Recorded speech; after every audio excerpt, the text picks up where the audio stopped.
Hello. Today we are going to go over a presentation about initiatives and referendums in Arizona. Um, Arizona, when its government was created, they wanted a more direct democracy. So initiatives and referendums were put in place to be able to provide that to its citizens. Now we're going to start off with some definitions.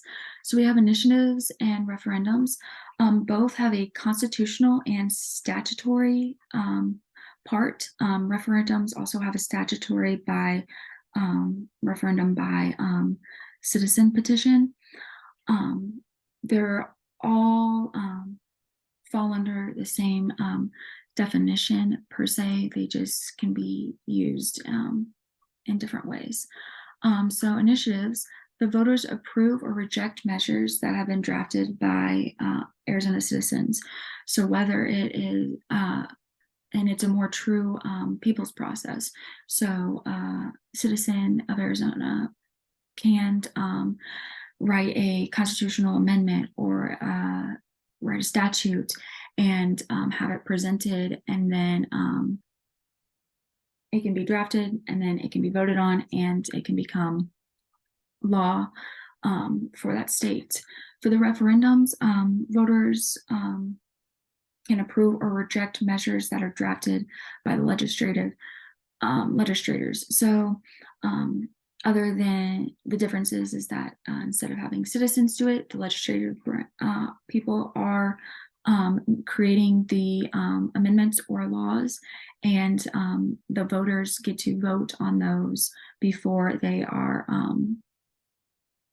put into effect. So initiatives, how they are created.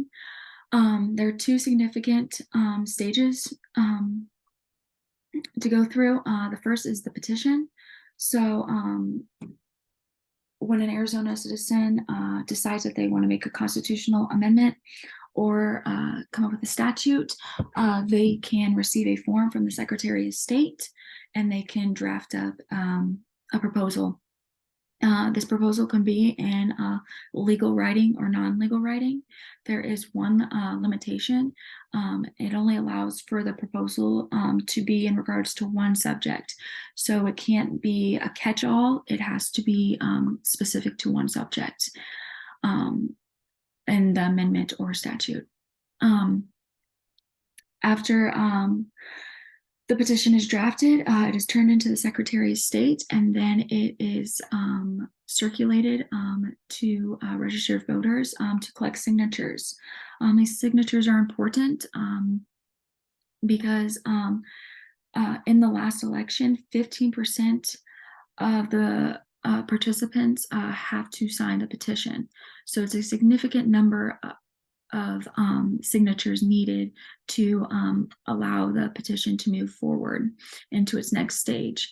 If it does receive all of the signatures, it moves to that next stage, and that is the ballot.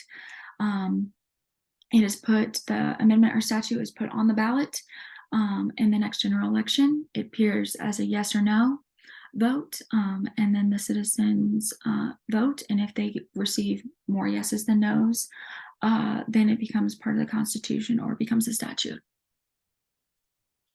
For the referendums, how it was created, the constitutional referendums are most commonly used. It's the most commonly used method in the Arizona Constitution.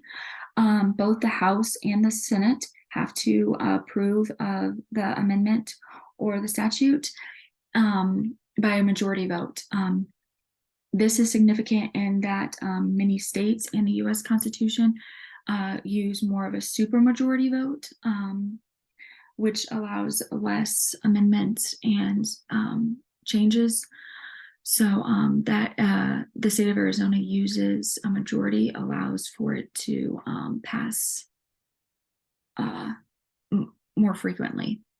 Once the proposed amendment is approved by the legislature, it goes to be voted on by the citizens in the next general election. In rare occasions, a special election can be held if wanted to have the amendment put in place or the statute, but it is rare. So to compare and contrast the initiatives and referendums, some similarities are they are both taken to the voters. So the voters get to vote in the next general election on the matters at hand. They also both have the constitutional and statutory parts, allowing citizens to have a direct say in changing the Arizona Constitution as well as the Arizona statutes.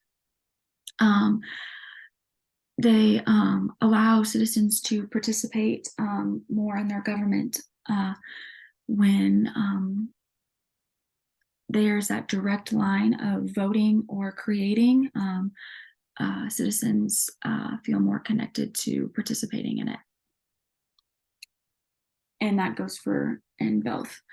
Some differences, initiatives. It is a citizens process from the beginning. So they can create the amendment or statute and then all the citizens vote on it. So it is more guided in the whole citizen process. Referendums, the legislation is proposing the change and the citizens just get to vote. Initiative can also be harder to get through due to needing the signatures before being put on the ballot. So having that 15% really can change if an amendment or statute gets moved along to the ballot. So the initiative and referendums, the pros and cons for both. It keeps legislators and citizens in agreement with new legislation. So if legislators want to pass something and they know that their citizens are not going to be for it, they know that the citizens have the right to be able to step in and say no and vote against it and stop it. So it keeps them keep both parties able to not completely take over. The citizens feel more involved and heard in their government, and the citizens participate more when they have that direct line to participate in their government by writing constitutional amendments or statutes or vetoing them. They feel heard, and legislation needs to hear them in order for things to be passed and done for the state. Some cons, the initiative can be hard to require because of the signatures, like I stated. The initiative can also result in some bad drafting of laws if citizens are drafting them, and it's not that legal writing's needed, but without some of that legal writing and some of that understanding of how it will work in society, it can make for some bad laws. So both can reflect the majority groups in society and hinder the minority groups, just like how it is set up to make sure that the legislators and the government do not push an agenda or put what they want into effect. If the majority group wants something, and they can definitely make it happen, and that can hurt the minority group's rights. Both support the idea of direct democracy, and so that direct democracy is every law, bill, and issue is voted on by the people, and both initiatives and referendums do this. The citizens have a right to vote, and initiatives, they have the right to write and create the amendments and laws and issues, and also vote on them as well. The referendums, they have the right to vote on legislation that is proposed by legislators and get to veto what they don't want, what legislators have proposed. Arizona citizens are able to use their voices with direct government by creating and voting on important laws and issues. The government has a more tentative or is more attentive to its citizens because they know that